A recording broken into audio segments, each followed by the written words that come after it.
បាទគ្រប់សួស្តីបងប្អូនទាំងអស់គ្នាថ្ងៃនេះផងដែរខ្ញុំបានមានកិត្តិយសក៏ដូចជាសូមចែករំលែកជាមួយនឹងមេរៀនភាសាចិនវគ្គដំបូងទៅដល់បងប្អូនទាំងអស់គ្នាដែលតែងតែចង់ចេះភាសាចិនបាទ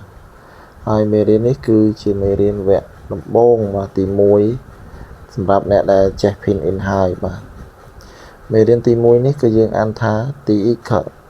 ប្រែមកថាមេរៀនទី1បាទហើយចំណងជើងគឺយើងអានថាវ៉ាចៅតាវ៉ៃបាទសម្រាប់ពាក្យថាវ៉ាចៅតាវ៉ៃនេះយើងប្រែថាខ្ញុំឈ្មោះតាវ៉ៃវ៉ាប្រែមកថាខ្ញុំវ៉ាប្រែមកថាខ្ញុំនេះប្រែមកថាអ្នកនេះប្រែមកថាអ្នក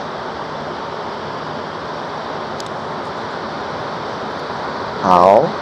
ប្រែមកថាល្អហៅប្រែមកថាល្អចៅប្រែមកថាហៅចៅប្រែមកថាហៅស៊ឺប្រែមកថាគឺស៊ឺប្រែមកថាគឺ